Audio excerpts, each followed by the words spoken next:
मेरे प्यारे दोस्तों, अस्सलाम वालेकुम वरहमतुल्लाहि वबरकातुहू। एक सवाल जो लोग बहुत ज़्यादा पूछते हैं कि ख्वाब में हमबिस्तरी करने का क्या मतलब होता है।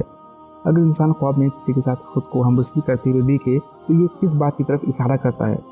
आज हम इस वीडियो में आपको इस सवाल के मुतालिक मुकम्मल बातें बताएंगे कि अगर कोई शख्स ख्वाब में हमबिस्तरी करते हुए खुद को देखता है तो इसका क्या मतलब होता है, और साथ ही साथ हमबिस्तरी के अहम मसाइल भी बताएंगे जिसका जानना हर बालिग के लिए ज़रूरी है। वीडियो बहुत ही ज़्यादा अहम होने वाली है, इसलिए वीडियो के साथ आखिर तक बने रहे। वीडियो पसंद आने की सूरत में वीडियो को लाइक कर दीजिए और ज़्यादा से ज़्यादा अपने करीबी लोगों तक शेयर करने की भी कोशिश कीजिए। हमबिस्तरी कहते हैं कि शौहर और बीवी तन्हाई में सोहबत इख्तियार करें। हमबिस्तरी के और भी नाम हैं, जैसे जिमा, सोहबत और बती। इसकी तलब और ख्वाहिश अल्लाह ने हर जानदार में रखी है, चाहे वो इंसान हो या जानवर, क्योंकि ये एक फितरी अमल है जिसके ज़रिए इंसान की जिस्मानी ज़रूरत भी पूरी होती है और औलाद के ज़रिए नस्ल भी आगे बढ़ती है। अगर इस अमल को नाजायज़ तरीके से किया जाए तो ये ज़िना कहलाता है, जो कि बहुत बड़ा गुनाह है। लेकिन अगर हलाल और जायज़ तरीका यानी निकाह के ज़रिए पूरा किया जाए तो इस पर सवाब भी मिलता है, क्योंकि इसको आप सल्लल्लाहु अलैहि वसल्लम के फरमान के मुताबिक सदका भी कहा गया है। ख्वाब के बारे में बताने से पहले इसके मुख्तसर और अहम मसाइल को जान लेना भी ज़रूरी है। दीन के मसाइल पूछने या जानने में हया नहीं करनी चाहिए, बल्कि इन मसाइल को पूछ लेना और जान लेना, फिर उन पर अमल करना इंसान में हया को पैदा करता है। अगर इंसान शर्म की वजह से ना पूछे तो ये ख़तरा है कि वो दीन के मसाइल से नावाकिफ़ होकर गुनाह में ना पड़ जाए।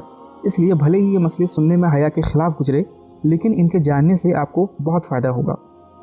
शौहर अपनी बीवी से हमबिस्तरी तन्हाई में किसी भी मुनासिब वक्त में कर सकता है, लेकिन कुछ शर्तों में अपनी ही बीवी से हमबिस्तरी करने से मना भी किया गया है। जैसे कि पहला है हैज़ की हालत में, इसलिए बीवी जब हालत हैज़ में हो तो शौहर उससे हमबिस्तरी ना करे, क्योंकि सूरतुल बकरा की एक आयत में अल्लाह ताला इरशाद फरमाते हैं कि हैज़ की हालत में अपनी बीवियों के करीब मत जाओ यहाँ तक कि वो पाक हो जाए। यानी जब बीवी हालत हैज़ में हो तो उससे हमबिस्तरी मत करो, लेकिन हालत हैज़ में बीवी के साथ सोना, उसके करीब जाना, उसके साथ खाना पीना, उसका बोसा लेना और हमकिनार होना, ये सभी जायज़ है। दूसरी सूरत जिसमें हमबिस्तरी करने से मना किया गया है वो है निफास की हालत। जब बीवी माँ बनती है, जब बच्चे की विलादत होती है तो वो हालत निफास में होती है। निफास की ज़्यादा से ज़्यादा मुद्दत 40 दिन की होती है, लेकिन कुछ औरतें 40 दिन से पहले ही पाक हो जाती है, तो जब वो पाक हो जाए तो इंसान अपनी बीवी के साथ हमबिस्तरी कर सकता है। इसके बाद अगली सूरत जिसमें बीवी से हमबिस्तरी करने से मना किया गया है वो है रोज़े की हालत। शौहर या बीवी अगर रोज़े से हो या दोनों ही रोज़े से हो तो इफ्तार तक हमबिस्तरी नहीं करनी चाहिए। अगर रोज़े के दौरान हमबिस्तरी कर ली तो रोज़ा टूट जाएगा और कफ़ारा भी लाजिम होगा। इफ्तार के बाद रोज़ा पूरा हो जाता है, इसलिए इफ्तार के बाद हमबिस्तरी करना जायज़ है। अगली सूरत जिसमें हमबिस्तरी से मना किया गया है वो है एहराम की हालत। हज और उम्रा के वक्त इंसान एहराम की हालत में होता है, तो उस वक्त हमबिस्तरी नहीं करनी चाहिए।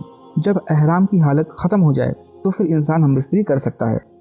अगली सूरत जिसमें हमबिस्तरी से मना किया गया है वो है दुबुर में हमबिस्तरी करना।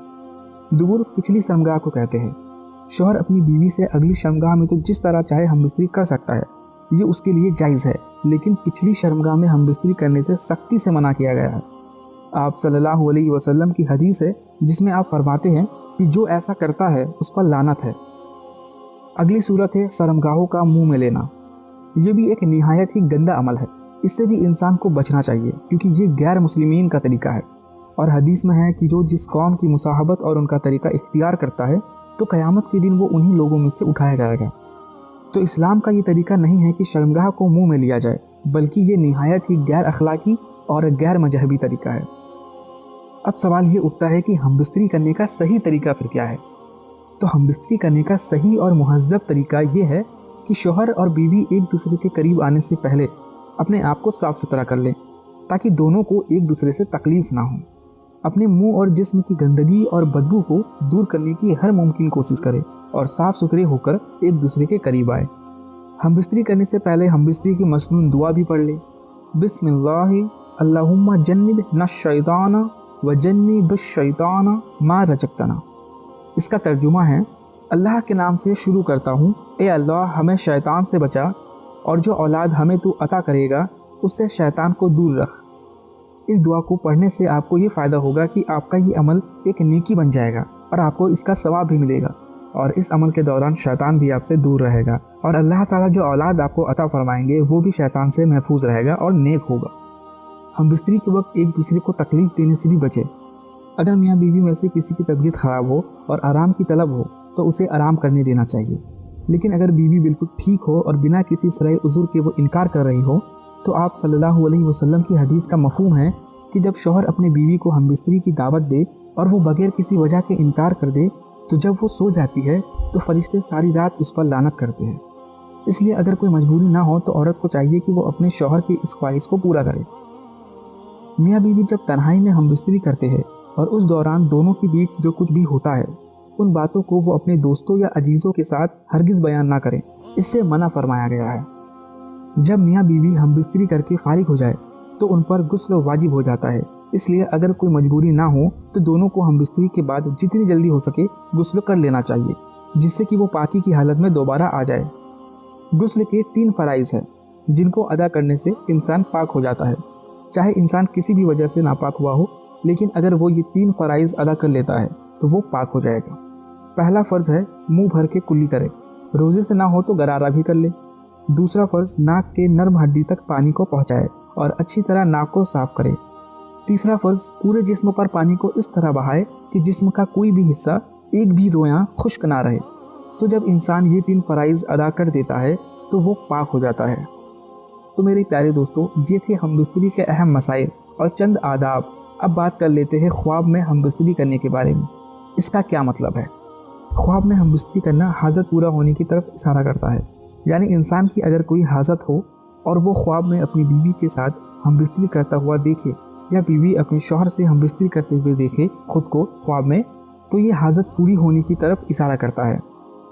ख्वाब में हमबिस्तरी करना नेकी करने की तरफ भी इशारा करता है और ख़ानदान के मालदार होने की तरफ भी इशारा करता है।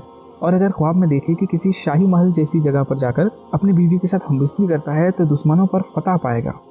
अगर ख्वाब में देखे कि वो अपनी बीवी के साथ गलत तरीके से हमबिस्तरी करता है, यानी पिछली शर्मगाह में हमबिस्तरी करता है या शर्मगाहों को मुँह में लेता है, तो ये इस बात की तरफ इशारा करता है कि वो कुछ नालायक वाली हरकत करने वाला है, यानी वो कुछ नालायक वाली हरकत करेगा और उसके काम में नुकसान होगा और आप सल्लल्लाहु अलैहि वसल्लम की सुन्नतों से दूर हो जाएगा। और अगर गैर शादीशुदा मर्द या औरत खुद को ख्वाब में हमबिस्तरी करते हुए देखे और ऐसा ख्वाब देखने की वजह से उन्हें एहतलाम हो जाए और गुस्ल वाजिब हो जाए, तो ऐसे ख्वाब की कोई ताबीर नहीं होती है, यानी इसका कोई मतलब नहीं है, क्योंकि ऐसा ख्वाब नफसी और शैतानी ख्वाब होता है। और मर्द अगर ख्वाब में देखे कि वो हैज़ वाली औरत से हमबिस्तरी की है तो ये इस बात की तरफ इशारा करता है कि उसका काम बुरा होगा, यानी ख़राब होगा। ख्वाब में मर्द का मर्द के साथ और औरत का औरत के साथ हमबिस्तरी करना भी काम के रुकने का और बुराई की तरफ इशारा करता है। तो मेरे प्यारे दोस्तों, उम्मीद करता हूँ कि आपको सारे मसाइल अच्छे से समझ आ गए होंगे। वीडियो पसंद आई हो तो वीडियो को लाइक कर दीजिए और ज़्यादा से ज़्यादा अपने करीबी लोगों तक शेयर करने की कोशिश कीजिए। अस्सलामु अलैकुम व रहमतुल्लाहि व बरकातुहू।